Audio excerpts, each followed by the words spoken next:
I'm making a little video here of how to use Bridge for beginners at Cerritos College in my photography class, Introductory Photography. And so I'd like to invite the rest of the world to join if you like. That's why I put it up here on YouTube. Now, I'm going to open up Bridge. And let me just start off by saying that this is by no means going to be a very thorough examination of Bridge. If that's what you're looking for, maybe try lynda.com where you can look for 12 hours and see how Bridge works in infinite detail. But what I'm going to do here is just to give you a starting basis. So first of all, what is Bridge? Bridge is a browser application for managing your digital photos. Essentially, it's the equivalent to a very fancy proof sheet in analog photography. It will help you manage, sort, and organize your digital photos so that you can more easily find and evaluate them. It's called Bridge because it is a bridge to either Camera Raw or Photoshop. Let's talk about the organization. On top is the menu bar. Let's take a little look at that. Drop down menu like most Adobe programs. And on the left is your toolbar. And in the middle, you have in bold type here a variety of different workspaces you can choose to work in. So I tend to favor either the film strip or essentials workspace. That will become obvious as you play with it a little bit why. You have a variety of different panels located on the sides here, and these allow you to locate your pictures, read the metadata, create collections, filter your pictures when you're searching for them, and various other things. The nice thing about these is that they're organized in a modular way so that you can move them around and they'll appear in different places. So in other words, you can customize your view of the display of Bridge. I generally don't mess with that too much, except to maybe make these panels a little bigger or smaller sometimes if I want to see my images larger. And play with it a little bit, see what works for you. Yeah, you can even save and name your own custom display and have that available at any time. On the bottom, you'll find a status bar, and this allows you to change the size of the thumbnails. If you have hundreds of pictures, you might want, in a particular folder, you might want to, you might want them small. If you have only a few, you might want them larger. Usually I make them about the size of a traditional contact sheet in analog photography.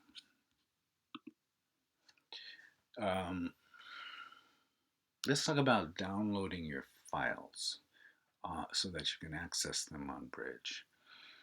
You can actually use Bridge to do this. You can either put your memory card directly into your computer, or you can use a card reader, or you can attach your camera with a cord to your computer like we used to do in the old days. However you choose to do it, simply go to File, Get Photos from Camera, and it will open a dialog box. Now, even more simple than that is to simply click on this little camera icon and it will open up a dialog box.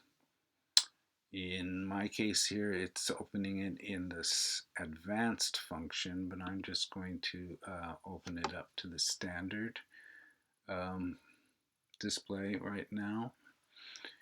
The images probably appear black to you because of the way I'm making this video, but rest assured I can see images here. If you're not seeing images though, you should refresh the list and it will likely find them. Now, where do I want to put the images is the next decision I need to make. So I'm going to, in this case, create a folder that goes into my pictures folder, and I'm going to call it Pure Land Farms because I've got some pictures that I took at that place in Topanga Canyon recently, and I'm going to create that folder and open it. And now I'm going to go to Advanced Dialog and click off the ones that I don't want because these two were not taken there. And then I'm going to go Get Media. Okay, so now it has created Pure Land Farms within my pictures folder. And I'm going to open that and browse them a little bit. Decide which ones do I want to work on. So I need to evaluate them a little bit. In order to help me evaluate them, I'm going to need to go into a full screen mode or preview. In order to do that, all I have to do is highlight any thumbnail and then click the spacebar, and it will open up the picture full screen. And I can see here the pictures I took on that day, not very many. And when I'm done looking at that, I can click Escape or click the spacebar again, and it will go back to my, in this case, film strip workspace. If I want to see if it's sharp, I'm going to hold my mouse over the part I want to check and click on it, and it's going to open up a loop tool which simulates the look of an analog loop. And yeah, this picture came out pretty sharp. That's my friend Yeshe Farber there, and I can look and see various other parts of the image, whether it looks like something I might want to spend a little time on. Yeah, it looks pretty good. When I'm done, I'm going to simply click on that again, and the loop will disappear. So the next thing I'd like to talk about is the folders themselves. As you can see, it's very easy to find something in Bridge. If I want to go back to where I originally started, I can go to my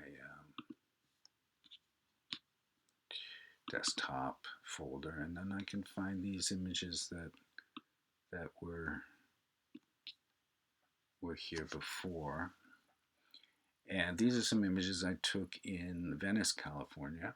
You can see they have a little icon in the upper right hand corner of the thumbnails. I'll enlarge it a little so you can see that better. That means I've already opened this image into Camera Raw and I have worked on it. How do you do that? Well, you simply highlight it, and then you can go File, and then you can go to Open in Camera Raw. You can use Command R keyboard command, or you can use if you're working on a Windows, it would be Control instead of Command. The way I usually do it though is I just click on this little aperture icon, and then it opens up the picture and I can begin working on it. But that will be digital demo number 2, so I'm not going to talk about Camera Raw just now. I'm going to cancel that, and it brings me back to Bridge. One thing you have to be aware of is that whatever you do in Camera Raw is not impermanent. It's a non-destructive way of working, and we always want to do that when we're working digitally. We don't want to make changes to a file that can't be undone.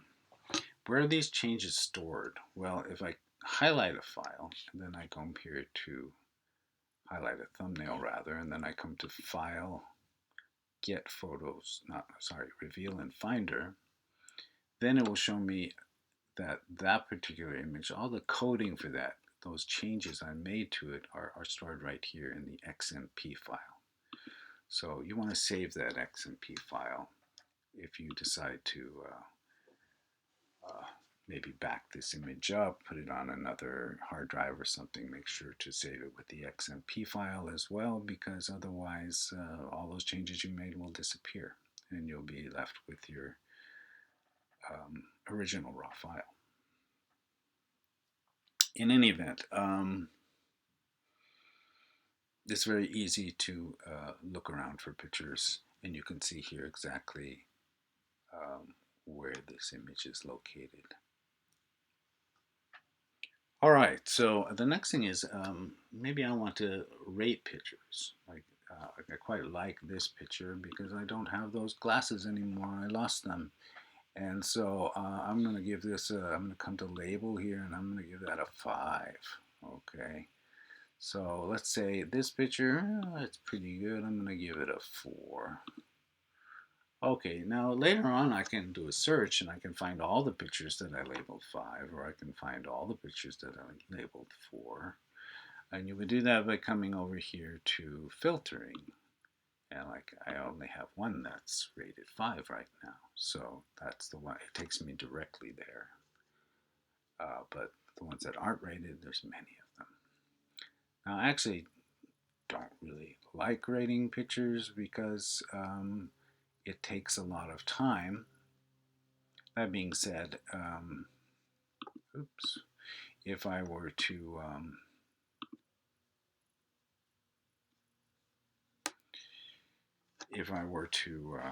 take hundreds of pictures and I had to sort through them, then I would probably rate them so that I could more easily find the ones that I thought were worth working on.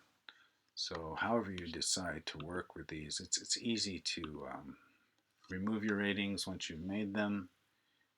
And you can also, if you like, you can customize your own colors, and you can attach different words to these colors so that you can also do a filter search and find out all the red ones or all the ones that you shot in Venice versus the ones you shot in Santa Monica versus the ones you shot in Topanga Canyon. You can attach different keywords, for example, that's located down here to any image, and then you can filter it and find it very quickly. For example, like I could, maybe I'm interested in all the pictures of walls, so I can say I can highlight that one, and then I can hold down the command key and include that one, and I'll scroll down a little bit, and let's see, here's another wall. I'll include that. And here's a Buddha painted on a wall. Oops, I lost my first two. Go back. Here's a little fence, so I guess that doesn't count. This is a wall. Count this one.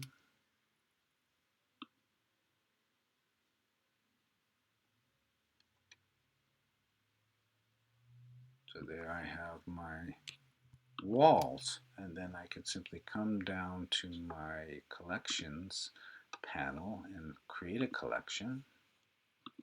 And I could call it walls and hit the enter button, and now only the pictures that I highlighted as walls will come up, which I think is kind of cool. Creating collections, you can do that as well in Lightroom.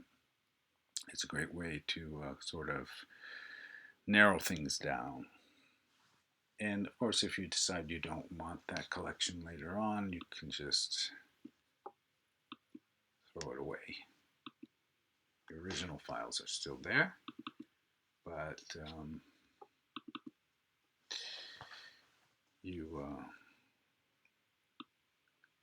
nothing is permanent here.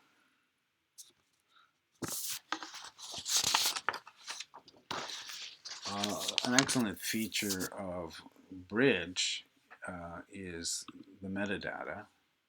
I'm going to click on the metadata panel here, and I can see what f-stop and shutter speed I use. I can see that I deliberately underexposed it, what ISO I shot on, If I were to evaluate a student's work, I would certainly go check their metadata to see if it conformed to whatever assignment I was giving and whether or not they made the smartest choices. So as you can see, Bridge is an incredibly flexible and useful program that allows us to manage our photos and more easily take them into other programs. If I wanted to open this directly into Photoshop, I would just double click on it.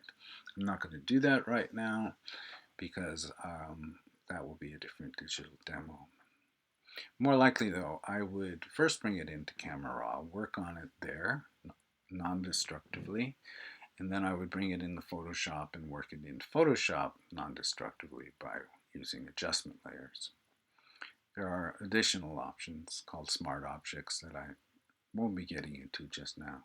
In any event, I hope you're having a wonderful day, and please take a look at Digital Demo 2 if it's useful. Take care.